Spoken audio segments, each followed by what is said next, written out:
Predicar el Evangelio. Porque si anuncio el Evangelio, no tengo de qué jactarme, porque me es impuesta necesidad, pues ay de mí si no anuncio el Evangelio. Primera de Corintios 9:16. El hombre más grande de los tiempos apostólicos fue el apóstol Pablo. Él siempre fue grande en todo. Si se le considera como pecador, él fue en extremo pecador. Si se le ve como perseguidor, él odiaba en extremo a los cristianos y los perseguía hasta ciudades lejanas. Si se le toma como convertido, su conversión fue la más notable de todas las que hayamos leído, llevada a cabo por medio de un poder milagroso y por la voz misma de Jesús que le habló desde el cielo: Saulo, Saulo, ¿por qué me persigues? Si lo tomamos simplemente como cristiano, vemos que fue extraordinario, que amó a su maestro más que otros y buscaba mostrar, más que todos los demás, la gracia de Dios en su vida. Pero si lo consideramos como un apóstol y como un predicador de la palabra, sobresale de manera eminente como príncipe de los predicadores, que predicaba a reyes, ya que predicó a Agripa y ante el emperador Nerón. Estuvo frente a emperadores y reyes por causa del nombre de Cristo. Era característica de Pablo que cualquier cosa que hiciera la hacía con todo su corazón. Era del tipo de personas que no podía desempeñar una función a medias, ejercitando una parte de su cuerpo y dejando que la otra parte permaneciera indolente, sino que, cuando se ponía a trabajar, absolutamente todas sus energías, cada nervio, cada tendón, eran utilizadas al máximo en el trabajo que tenía que hacer, ya fuera trabajo del malo o del bueno. Pablo, por tanto, podía hablar con toda la experiencia en lo tocante a su ministerio, puesto que él fue el mayor de los ministros. Todo lo que dice es importante, todo nos llega de lo profundo de su alma, y podemos estar seguros que cuando escribió esto, lo escribió con mano firme. Si anuncio el Evangelio, no tengo de qué jactarme, porque me es impuesta necesidad, pues ay de mí si no anuncio el Evangelio. Ahora bien, estoy convencido que estas palabras de Pablo son aplicables a muchos ministros en nuestros días, a todos aquellos que tienen un llamado especial, que son guiados por el impulso interno del Espíritu Santo a ocupar la función de ministros del Evangelio. Al considerar este versículo, responderemos a 3 preguntas el día de hoy. Primero, ¿qué es predicar el Evangelio? En segundo lugar, ¿por qué el ministro no tiene nada de qué jactarse? Y en tercer lugar, ¿cuál es esa necesidad y esa preocupación involucradas en el versículo? Porque me es impuesta necesidad, pues ay de mí si no anuncio el Evangelio. La primera pregunta es, ¿qué es predicar el Evangelio? Hay muchas respuestas para esta pregunta, y posiblemente aquí mismo, en mi audiencia, aunque yo creo que somos muy uniformes en nuestras convicciones doctrinales, pueden hallarse 2 o hasta 3 respuestas rápidamente disponibles a esta pregunta: ¿qué es predicar el Evangelio? Intentaré, por tanto, responderla yo mismo de conformidad a mi propio juicio, con la ayuda de Dios. Y si sucede que no es la respuesta correcta, están ustedes en completa libertad de encontrar una mejor respuesta mediante su propio discernimiento. La primera respuesta que daré a la pregunta es esta: predicar el Evangelio es exponer cada doctrina contenida en la palabra de Dios y dar a cada verdad su propia importancia. Los hombres pueden predicar una parte del Evangelio, pueden predicar únicamente una sola doctrina del Evangelio. Y yo no diría que un hombre no predica en absoluto el Evangelio si sólo sostuviera la doctrina de la justificación por la fe, porque por gracia sois salvos por medio de la fe. Yo lo consideraría un ministro del Evangelio, pero es alguien que no predica todo el Evangelio. No puede afirmarse que un hombre predique el Evangelio completo de Dios si hace a un lado, a sabiendas e intencionalmente, una sola verdad de nuestro bendito Dios. Este comentario mío debe ser muy punzante y estallar en las conciencias de muchas personas que, casi como un asunto de principios, no comparten ciertas verdades con la gente debido a que temen esas verdades. En una reciente conversación, hace un par de semanas, con un eminente creyente, me decía: Señor, sabemos que no debemos predicar la doctrina de la elección, ya que no tiene la capacidad de convertir a los pecadores. Yo le respondí: ¿pero quién se atreve a identificar fallas en la verdad de Dios? Usted está de acuerdo conmigo que la elección es una verdad, y sin embargo usted afirma que no debe predicarse. Yo no me atrevería a afirmar algo así. Yo considero que es una arrogancia suprema atreverse a decir que una doctrina no debe de predicarse cuando Dios en su suprema sabiduría ha querido revelarla a los hombres. Yo además me preguntaría, ¿el fin de todo el Evangelio es convertir a los pecadores? Hay ciertas verdades que Dios bendice para conversión de los pecadores, pero ¿acaso no hay otras verdades destinadas a traer consuelo a los santos? ¿Y no deberían estas verdades ser objeto del ministerio de la predicación igual que las demás? ¿Debo tomar en cuenta unas y descartar a las otras? No, si Dios dice: consolad, consolad a mi pueblo, si la elección consuela al pueblo de Dios, entonces debo predicarla. Sin embargo, no estoy tan convencido que la doctrina de la elección no pueda convertir pecadores.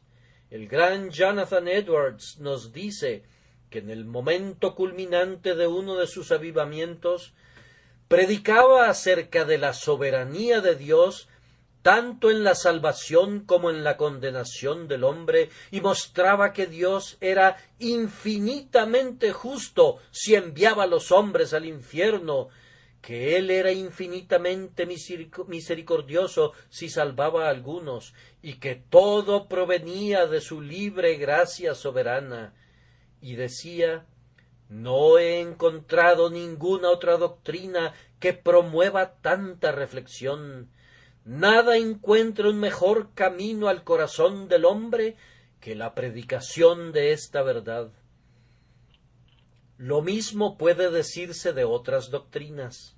Hay ciertas verdades en la palabra de Dios que están condenadas al silencio, porque, en verdad, no deben de expresarse, ya que de acuerdo a las teorías que ciertas personas tienen de estas doctrinas, no están orientadas a promover ciertos fines.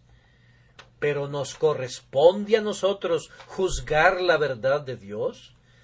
¿Debemos poner sus palabras en la balanza y decir: esto es bueno y esto es malo? ¿Debemos tomar la Biblia y amputarla y decir: esto es paja y esto es grano? ¿Debemos deshacernos de alguna de las verdades diciendo: no me atrevo a predicarla? No, Dios no lo quiera. Cualquier cosa que esté escrita en la palabra de Dios está escrita para instrucción nuestra, y toda ella es útil, ya sea para reprensión, o para consuelo, o para la instrucción en justicia.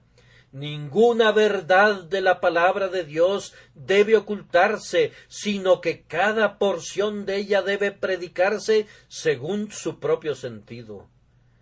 Algunos hombres se limitan intencionalmente a 4 o 5 tópicos que predican de manera continua.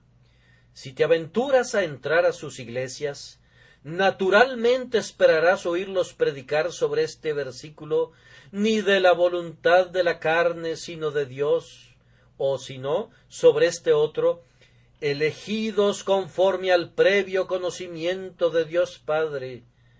Ustedes saben muy bien que al entrar a esas iglesias escucharán únicamente acerca de la elección y que todo proviene de Dios. Esos individuos se equivocan tanto como los otros, dando demasiada importancia a una verdad y olvidando las demás. Cualquier cosa que deba predicarse, llámenla con el nombre que quieran. La Biblia, toda la Biblia, y nada más que la Biblia, es la norma del verdadero cristiano. Desgraciadamente, muchos forjan un círculo de hierro alrededor de sus doctrinas, y cualquiera que ose dar un paso más allá de ese pequeño círculo, no es considerado como poseedor de sana doctrina. En ese caso, Dios bendiga a los herejes. Señor, envíanos más herejes. Muchos convierten a la teología en una especie de cilindro que contiene 5 doctrinas que rotan de manera indefinida. Nunca se aventuran a otros temas. Debe predicarse toda la verdad. Y si Dios ha escrito en su palabra, el que no cree ya ha sido condenado, eso debe predicarse tanto como ninguna condenación hay para los que están en Cristo Jesús. Si leo, oh Israel, tú te has destruido a ti mismo, la condenación de ese hombre es su propia obra. Debo predicar eso al igual que la frase siguiente, en mí se encuentra tu ayuda. Cada uno de nosotros, a quienes se nos ha confiado el ministerio, debe buscar predicar toda la verdad. Sé que puede resultar imposible tratar de decir toda la verdad. La alta colina de la verdad tiene brumas que envuelven su cima. Ningún ojo humano puede ver la cumbre. Tampoco ningún pie humano la ha pisado alguna vez. Sin embargo, podemos intentar pintar la bruma, ya que no podemos pintar la cima.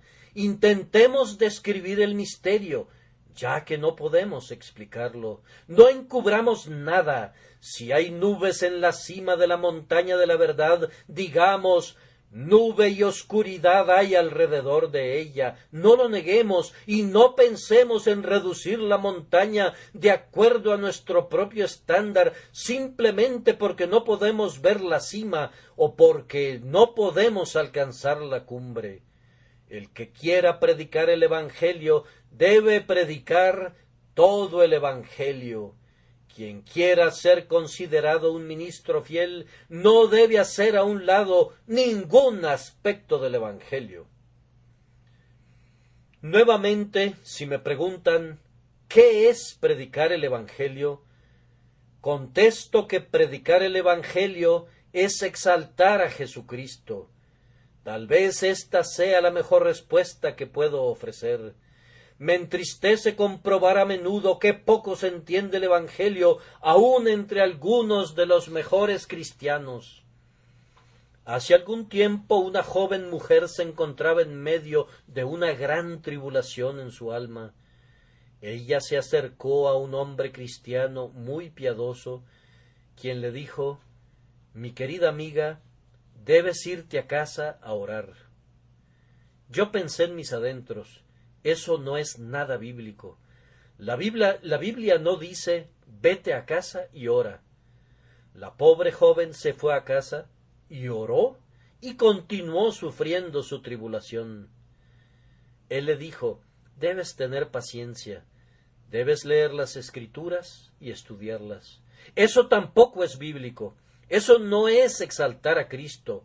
Encuentro que muchos predicadores están predicando esa clase de doctrina. Le dicen a un pobre pecador convencido tienes que ir a casa y orar y leer las Escrituras, debes asistir al culto, etc. Obras, obras, obras, en vez de por gracia sois salvos por medio de la fe. Yo le diría, Cristo debe salvarte, cree en el nombre del Señor Jesucristo. Yo no le diría a nadie en esas circunstancias que ore o que lea las Escrituras o que asista al templo. Le presentaría la fe simple en el Evangelio de Dios. No que menosprecie la oración, eso debe venir después de la fe. No que diga ni una palabra en contra de buscar en las Escrituras. Esa es una señal infalible de ser hijo de Dios. No que tenga objeciones en contra de ir al templo a escuchar la palabra de Dios. Dios no lo quiera. Me gozo viendo a la gente en el templo. Pero ninguna de esas cosas es el camino de la salvación. En ninguna parte está escrito, el que asista al templo será salvo, o el que lea la Biblia será salvo. No he leído en ninguna parte, el que ore y sea bautizado será salvo, pero sí el que cree, el que tiene una fe desnuda en el hombre Cristo Jesús, en su divinidad, en su humanidad, es librado del pecado. Predicar que sólo la fe salva es predicar la verdad de Dios. Tampoco reconoceré en ningún momento a nadie como ministro del Evangelio si predica cualquier otra cosa como el plan de la salvación, excepto la fe en Jesucristo, la fe y solamente la fe en su nombre. Pero la mayoría de las personas se encuentra enredada en sus propias ideas. Tenemos tanto concepto de trabajo almacenado en nuestro cerebro, tal idea del mérito y de las obras labrada en nuestros corazones, que nos resulta casi imposible predicar de manera clara y completa la justificación por la fe. Y si lo llegamos a hacer, entonces la gente no la puede recibir. Les decimos, cree en el Señor Jesús y serás salvo. Pero ellos tienen la noción que la fe es algo tan maravilloso, tan misterioso, que es casi imposible que la puedan alcanzar sin tener que hacer algo más. Sin embargo, esa fe que nos une al Cordero es un don instantáneo de Dios, y aquel que cree en el Señor Jesucristo es salvo en el momento, sin ningún otro requerimiento. Ah, mis amigos, ¿acaso no queremos exaltar más aún a Cristo en nuestra predicación y exaltar más aún a Cristo en nuestras vidas? La pobre María dijo, han sacado al Señor del sepulcro y no sabemos dónde le han puesto. Y podría decir lo mismo ahora si pudiera salir de la tumba. Oh, que haya siempre un ministerio que sólo exalte a Cristo. Oh, que la predicación siempre lo muestre a Él como profeta, sacerdote y rey para su pueblo. Que el Espíritu manifieste al Hijo de Dios a sus hijos a través de la predicación. Necesitamos tener una predicación que diga, mirad a mí y sed salvos todos los confines de la tierra. Predicación del Calvario, teología del Calvario, libros sobre el Calvario, sermones sobre el Calvario. Estas son las cosas que queremos, y en la proporción en que el Calvario sea exaltado y Cristo sea engrandecido, en esa medida el Evangelio es predicado en nuestro medio. La tercera respuesta a la pregunta planteada es: predicar el Evangelio es dar a los diferentes tipos de personas lo que requieren. Solo debes predicar al pueblo de Dios cuando estés en ese púlpito, le dijo una vez un diácono a un ministro.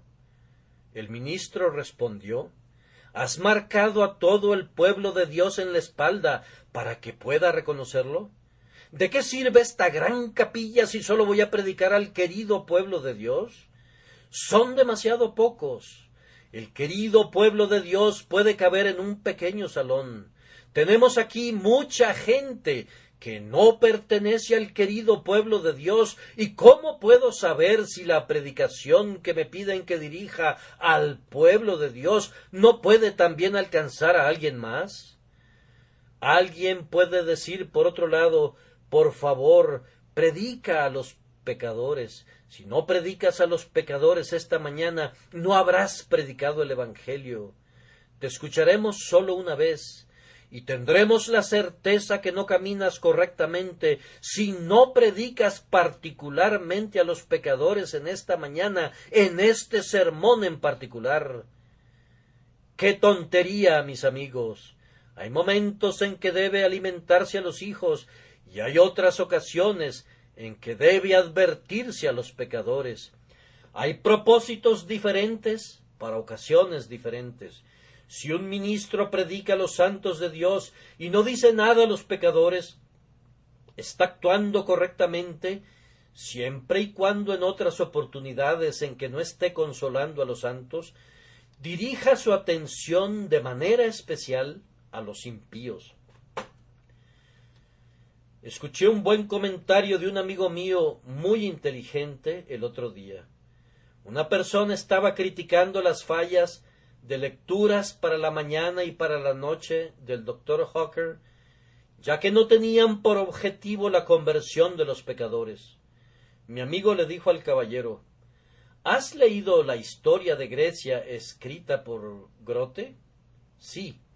Pues bien, ¿no es cierto que ese es un libro chocante, puesto que no tiene por objetivo la conversión de los pecadores?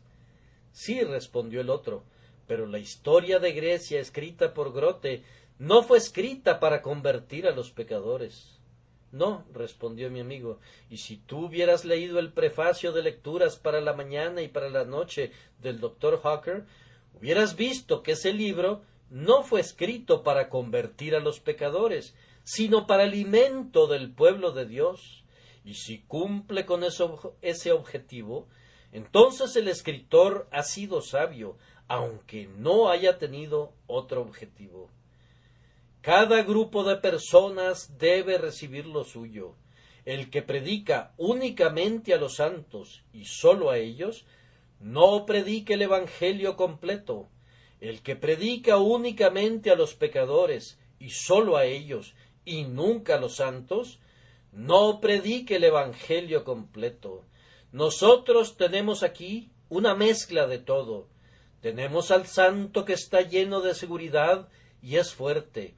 Tenemos al santo que es débil y de poca fe. Tenemos al recién convertido. Tenemos al hombre que duda entre dos opiniones. Tenemos al hombre moral. Tenemos al pecador. Tenemos al réprobo. Tenemos al marginado. Cada uno de esos grupos debe recibir su palabra. Cada uno de ellos debe recibir su porción de alimento a su tiempo. No en todo tiempo, sino a su debido tiempo. El predicador que olvida a alguno de esos grupos no sabe cómo predicar el Evangelio completo. ¿Qué? ¿Me pueden exigir que me limite en el púlpito a predicar ciertas verdades únicamente para confortar a los santos? No lo puedo aceptar. Dios les da a los hombres corazones para que amen a su prójimo, y por tanto deben desarrollar esos corazones. Si amo a los impíos, ¿no debo tener los medios para hablarles? ¿No puedo hablarles acerca del juicio venidero, de la justicia y de su propio pecado? Dios no permita que yo corrompa de tal manera mi naturaleza y de tal manera me endurezca, que no llegue a derramar ninguna lágrima cuando considere la perdición de los seres humanos que me rodean y que de pie me dirija a ellos diciendo: ustedes están muertos, por tanto no tengo nada que decirles a ustedes, y que en realidad predique, aunque no sea con palabras, esa herejía tan abominable que si los hombres están destinados a la salvación, entonces se salvarán, y que si no están destinados a la salvación, entonces no se salvarán, que entonces necesariamente deben quedarse quietos y no hacer absolutamente nada, y que no tiene ninguna importancia si viven en pecado o en justicia. Un destino fatal los tiene aprisionados con cadenas inquebrantables, y su destino está tan determinado que pueden continuar tranquilamente viviendo en pecado. Yo creo que su destino está determinado. Como elegidos se salvarán, y si no son elegidos, están condenados para siempre. Sin embargo, no creo en la herejía que se deriva como una inferencia, que establece que por lo tanto los hombres no son responsables y no tienen que hacer nada. Esa es una herejía a la cual siempre me he opuesto, ya que es una doctrina del demonio y no de Dios. Creemos en el destino, creemos en la predestinación, creemos en que hay elegidos y no elegidos, pero a pesar de ello, creemos que debemos predicar a los hombres: cree en el Señor Jesús y serás salvo, pero si no crees en Él, estás condenado. Había pensado dar una respuesta más a la pregunta, pero no me alcanza el tiempo. La respuesta habría sido algo así como: predicar el Evangelio no es predicar ciertas verdades acerca del Evangelio, no es predicar acerca de la gente, sino predicar a la gente.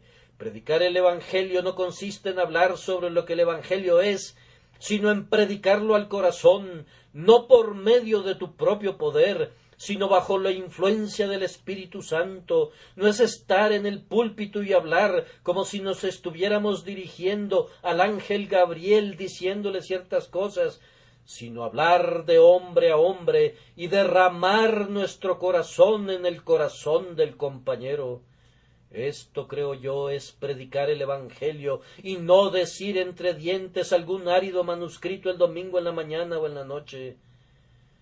Predicar el Evangelio no es mandar a un cura para que haga el trabajo por ti, no es vestir la ropa fina y pronunciar una altísima especulación. Predicar el Evangelio no es, con las manos de obispo, hacer una oración que constituye un bello ejemplar y luego ceder el púlpito para que una persona más humilde predique. No, predicar el Evangelio es proclamar con lengua de trompeta y celo encendido las inescrutables riquezas de Cristo Jesús, para que los hombres puedan oír y, entendiendo, puedan volverse a Dios con todo su corazón. Esto es predicar el Evangelio. La segunda pregunta es: ¿por qué no les es permitido a los ministros gloriarse? Porque si anuncio el Evangelio, no tengo de qué jactarme. Hay maleza que puede crecer en cualquier parte, y una maleza que puede crecer es el orgullo. El orgullo puede crecer en una roca tanto como en un jardín. El orgullo crece en el corazón de un limpiabotas y crece en el corazón de un político. El orgullo crece en el corazón de una muchacha de servicio e igualmente crece en el corazón de su señora. Y el orgullo puede también crecer en el púlpito. Es una hierba que se esparce de manera terrible, requiere cortarse cada semana, ya que de otra forma estaríamos hundidos hasta nuestras rodillas en él. Este púlpito es un excelente terreno para el orgullo. Crece de manera desenfrenada, y yo estoy seguro que difícilmente encontrarían a un predicador del Evangelio que no confiese que tiene una muy fuerte tentación hacia el orgullo. Yo supongo que aun aquellos ministros sobre los que no se comenta nada, pero que son gente muy buena y que tienen una iglesia en una ciudad grande y a la que asisten al menos 6 personas, sufren la tentación del orgullo. Pero independientemente que eso sea así o no, estoy seguro que donde quiera que haya una gran asamblea y donde quiera que haya mucho ruido y agitación en relación a un hombre, allí hay un gran peligro de orgullo. Y véanlo bien, entre más orgulloso sea un hombre, más estrepitosa será su caída al final. Si la gente sostiene en sus brazos en alto a un ministro y deja de sostenerlo y lo suelta, qué golpazo se dará el pobre individuo al término de todo. Así les ha ocurrido a muchos. Muchos hombres han sido sostenidos en alto por los brazos de otros hombres. Han sido sostenidos en alto por los brazos de la alabanza y no por la oración. Estos brazos se han debilitado y han caído al suelo. Digo que hay la tentación, el orgullo en el púlpito, pero no hay razón para el orgullo en el púlpito. No hay terreno para que crezca el orgullo, pero crecerá de todas maneras. No tengo de qué jactarme, pero a pesar de todo ello, a menudo se introduce algún motivo para enorgullecernos, no real, sino aparente para nosotros mismos. Ahora, ¿cómo es que un verdadero ministro siente que no tiene de qué jactarse? Primero, porque está muy consciente de sus propias imperfecciones. Creo que nadie se formará una opinión más justa de sí mismo que quien es llamado constante e incesantemente a orar. Una vez un hombre pensó que podía predicar, y cuando le fue permitido ocupar el púlpito, encontró que las palabras no fluían libremente como él esperaba, y en un momento de ansiedad nerviosa y temor se inclinó hacia adelante sobre el púlpito y dijo: «Amigos míos, si ustedes se subieran al púlpito, perderían toda la soberbia que pudieran poseer». Creo que eso les pasaría a muchos si intentaran alguna vez la predicación. Les quitaría la inclinación a criticar y les haría pensar, después de todo, que la predicación no es un trabajo fácil. Cuando se predica mejor es cuando se piensa que se ha predicado mal. Quien se ha fijado en la mente un elevado concepto de lo que debe ser la elocuencia y lo que debe ser una arenga sincera, sabrá qué tan corto se queda. Él, mejor que nadie, puede reprobarse cuando reconoce su propia deficiencia. No creo que un hombre deba gloriarse cuando hace algo bien. Por otro lado, creo que él será el mejor juez de sus propias imperfecciones y que las verá claramente. Él sabe lo que debe ser. Otros hombres no. Miran y ven y piensan que todo es maravilloso, mientras que el predicador piensa que todo es maravillosamente absurdo y se retira meditando en las cosas que ha fallado. Cualquier ministro verdadero sentirá sus deficiencias. Se comparará a sí mismo con hombres tales como Whitefield, con predicadores de la talla de los puritanos, y dirá: ¿qué soy yo? Un enano al lado de un gigante, el montículo de un hormiguero al lado de una montaña. Cuando se retira a descansar el domingo por la noche, dará vueltas en su cama porque siente que erró el tiro, que no ha tenido la vehemencia, la solemnidad, la mortal intensidad de propósito que requería su función. Se reprochará por no haber enfatizado lo suficiente algún punto, o por haber evitado algún otro, o por no haber sido lo suficientemente explícito en algún tema en particular, o por haber considerado demasiado algún otro. Verá sus propias fallas, ya que Dios siempre disciplina a sus hijos en la noche cuando han hecho algo mal. No necesitamos que otros nos reprendan. Dios mismo lo hace directamente. El ministro más honrado por Dios a menudo se sentirá deshonrado en su propia estima. De nuevo, otro medio que nos lleva a no jactarnos es el hecho que Dios nos recuerda que todos nuestros dones son prestados. Y de manera sorprendente, al leer un periódico esta mañana, esta verdad me fue recordada, que todos nuestros dones son prestados. El artículo dice así: la semana pasada, la quieta comunidad de Pueblo Nuevo fue trastornada por un evento que ha traído tristeza a la comunidad completa.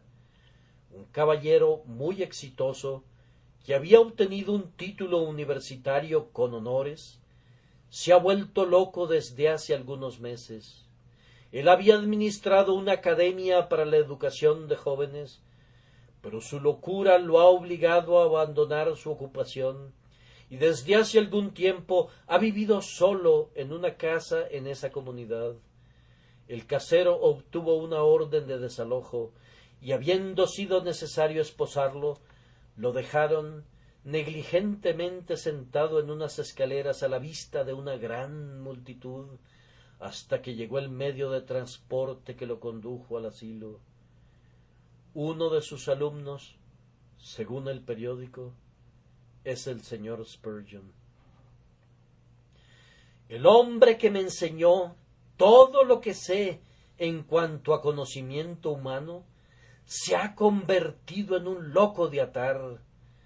Al darme cuenta de eso sentí que podía doblar mi rodilla con humilde gratitud y dar gracias a Dios que mi razón no se ha tambaleado y que sus poderes permanecen intactos. Oh, cuán agradecidos debemos estar que nuestros talentos nos han sido preservados y que nuestra mente es sana. Ninguna otra cosa me habría podido afectar más directamente. Ese gran hombre se había esforzado juntamente conmigo, un hombre de genio y habilidad, y miren en lo que se había convertido, cómo ha caído, cuán velozmente la naturaleza humana cae desde la altura y se hunde por debajo del nivel de los animales. Bendigan al Señor, amigos míos, por los talentos que les ha dado. Den gracias al Señor por la razón y por el intelecto que poseen. Aunque estos no sean muy sofisticados, responden a sus necesidades, y si los llegasen a perder, pronto se darían cuenta de la diferencia. Tengan mucho cuidado de no pensar en relación a cualquier tema. ¿No es esta la gran Babilonia que yo edifiqué? Siempre debemos recordar que tanto la cuchara de albañil como la mezcla nos vienen de Dios.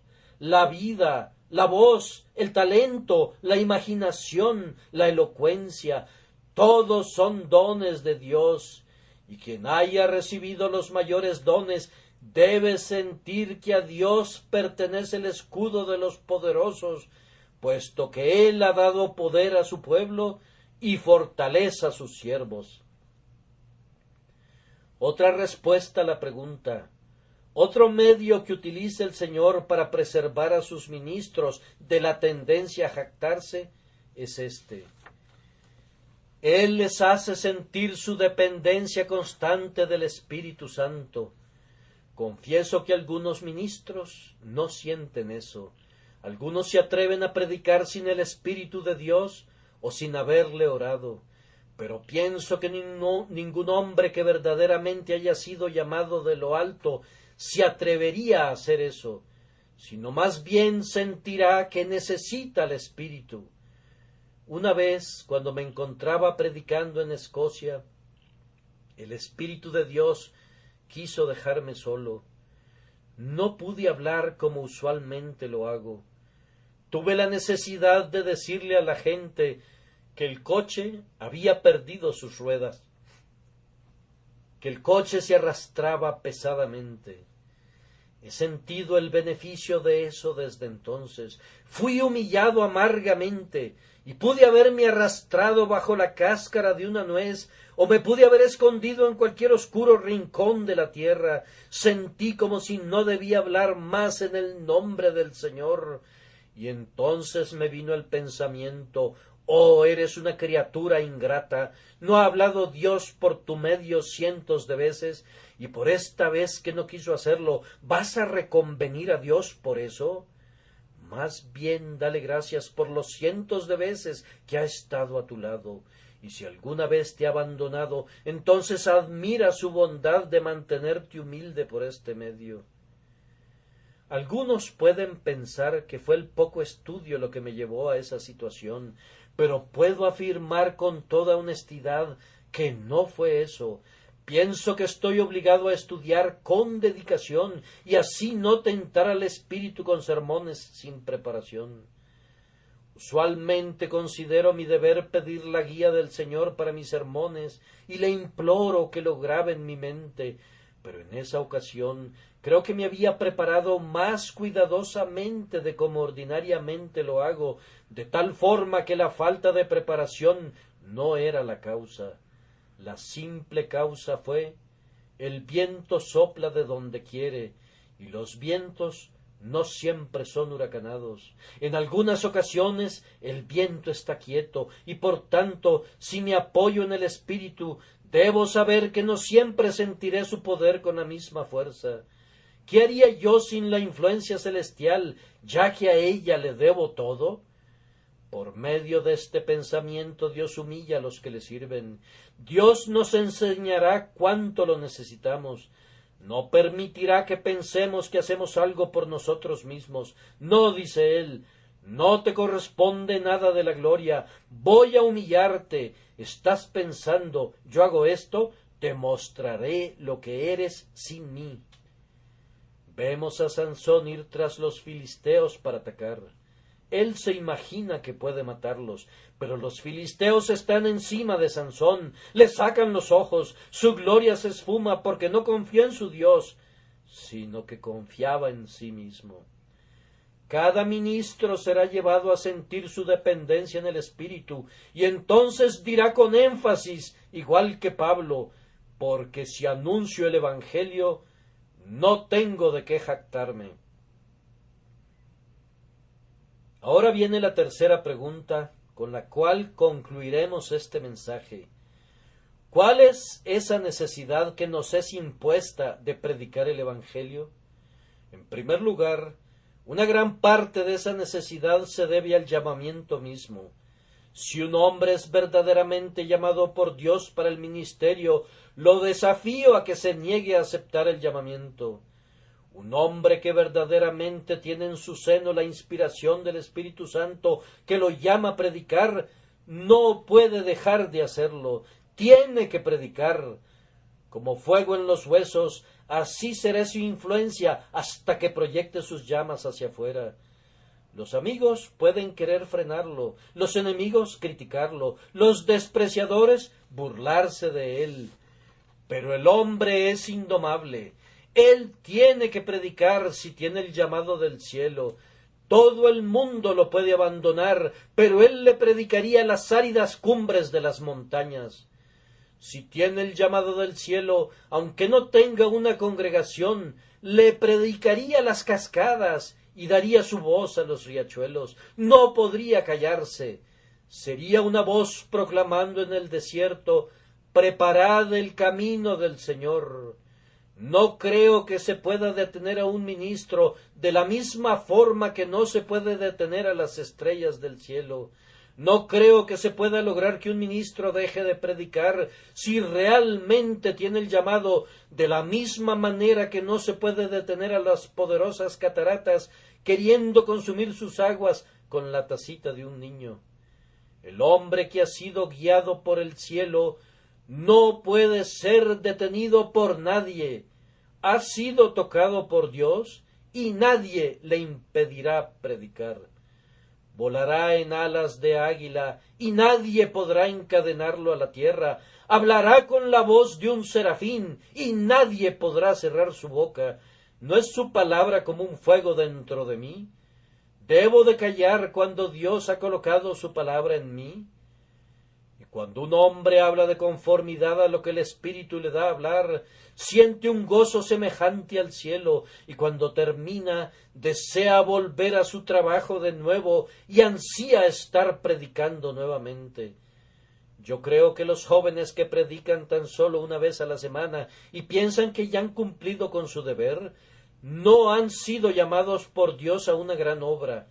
Pienso que si Dios ha llamado a alguien, lo impulsará a predicar constantemente y sentirá que debe predicar en medio de las naciones las riquezas inescrutables de Cristo. Pero otra cosa nos hará predicar. Sentiremos: ay de mí si no anuncio el Evangelio.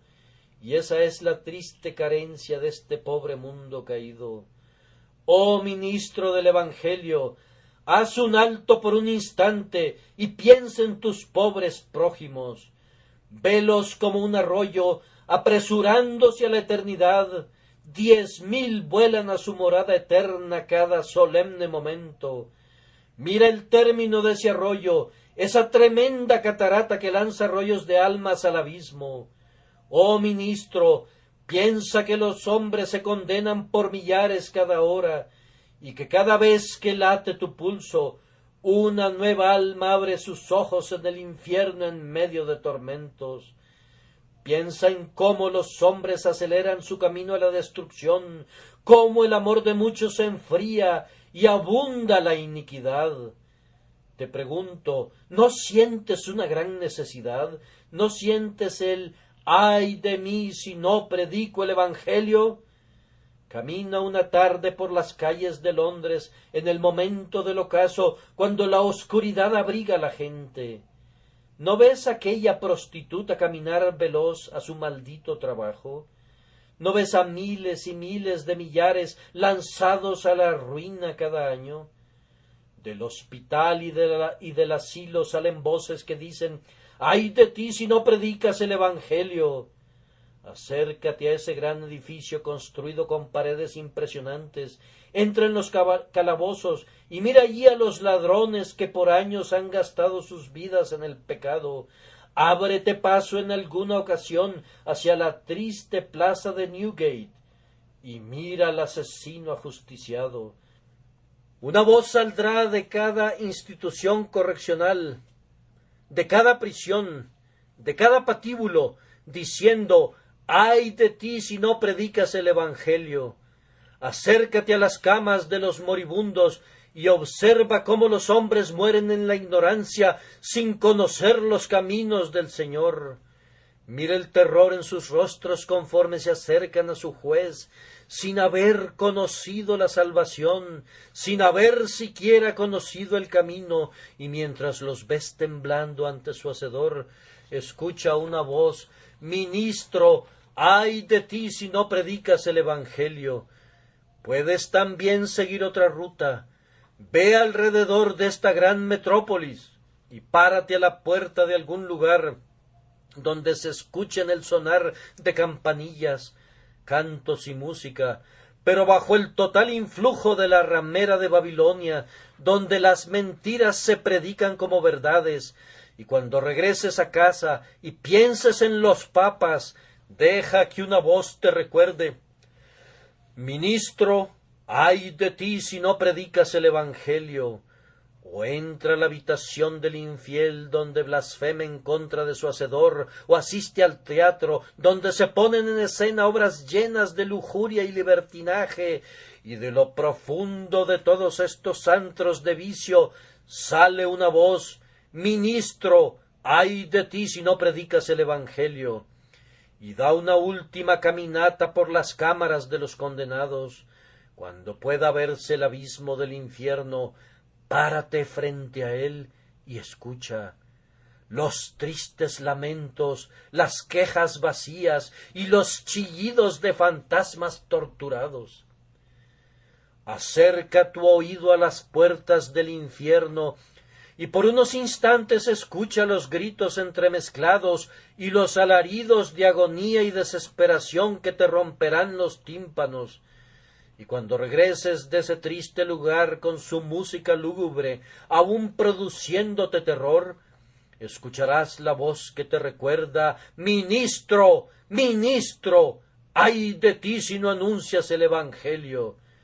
Mantengamos estas cosas al alcance de nuestra vista y entonces tendremos que predicar. Si te dijeran «deja de predicar, responderías: «aunque el sol dejara de brillar, nosotros predicaríamos en la oscuridad. Aunque las mareas dejaran de existir en las playas, nuestra voz predicaría el Evangelio. Aunque el mundo dejara de girar y los planetas detuvieran su curso, nosotros aún predicaríamos el Evangelio. hasta tanto que el centro encendido de la tierra no estalle a través de las gruesas estructuras de sus montañas abiertas, nosotros, entre tanto, predicaremos el Evangelio, hasta que la conflagración universal no disuelva la tierra y la materia desaparezca. Estos labios o los labios de otros ministros llamados por Dios tronarán llevando la voz de Jehová. No podemos evitarlo, porque me es impuesta necesidad. Sí, ay de nosotros si no anunciamos el Evangelio. Ahora, mis queridos hermanos, una palabra para ustedes. Hay algunas personas que me escuchan hoy que son verdaderamente culpables a los ojos de Dios, porque ellos no predican el Evangelio. No puedo imaginar que de las 1,500 o 2,000 personas aquí presentes que escuchan mi voz, no haya personas calificadas para predicar el Evangelio, además de mí. No tengo tan mala opinión de ustedes para considerarme superior en intelecto a la mitad de ustedes, o aún en el poder de predicar la palabra de Dios. Y aun suponiendo que yo lo fuera, no puedo creer que tengo tal congregación que no haya muchos dotados de talentos y dones que no los puedan utilizar en la predicación de la palabra. Entre los bautistas de Escocia existe la costumbre de invitar a los hermanos para que exhorten los domingos en la mañana. No tienen un ministro de planta que predique en esa ocasión, sino que cada hombre que se sienta inclinado a hacerlo se levanta y habla. Todo eso está muy bien, solamente que me temo que muchos hermanos sin las calificaciones adecuadas se convertirían en los mayores conferencistas, ya que es un hecho conocido que los hombres que tienen poco que decir se tomarán el mayor tiempo.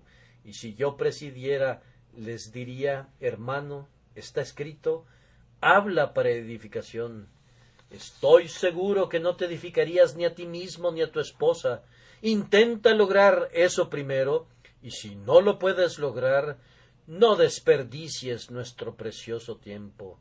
Lo repito nuevamente, no puedo dejar de creer que hay algunos presentes en este día que son flores desperdiciando su dulce aroma en el aire del desierto, joyas de brillantísima luz perdidas en las cavernas del mar del olvido. Este es un asunto muy serio. Si hay talentos en la iglesia de Park Street, espero que se desarrollen. Si hay predicadores en mi congregación, dejemos que prediquen. Muchos ministros se esfuerzan para limitar a los jóvenes en el asunto de la predicación. Aquí tienen mi mano, tal como es, para apoyar a cualquiera de ustedes que quiera decir a los pecadores por doquier: ¡qué amado Salvador han encontrado! Quisiera descubrir muchos predicadores entre ustedes. Quiera Dios que todos los servidores del Señor sean profetas. Hay algunos presentes que deberían ser profetas, excepto que están medio temerosos. Bien, debemos encontrar para ellos el remedio para quitarles su timidez. No puedo soportar el pensamiento que mientras el demonio pone a todos sus servidores a trabajar, haya un siervo de Jesucristo que esté dormido. Joven, cuando regreses a casa, examínate a ti mismo, date cuenta de cuáles son tus habilidades, y si descubres alguna habilidad, entonces haz la prueba en alguna pobre y humilde habitación, y habla a una docena de pobres gentes acerca de lo que deben hacer para ser salvos. No necesitas tener aspiraciones de dedicarte de tiempo completo al ministerio, pero si Dios así lo quiere, entonces puedes aspirar a ello. El que desea un obispado, buena cosa desea. De cualquier manera, busca de alguna manera predicar el Evangelio de Dios. He predicado este sermón de manera especial porque deseo iniciar un movimiento que parta desde este lugar y que alcance a muchas personas. Quiero descubrir a algunos en mi iglesia, de ser posible, que prediquen el Evangelio, y pongan atención ustedes que tienen talento y poder. ¡Ay de ustedes si no predican el Evangelio! Pero mis amigos, si se dice ¡Ay de nosotros si no predicamos el Evangelio! ¿Cómo será el ay de ustedes si escuchan y no reciben el Evangelio? Dios quiera que escapemos de esa condenación, que el Evangelio de Dios sea para nosotros sabor de vida para vida y no de muerte para muerte.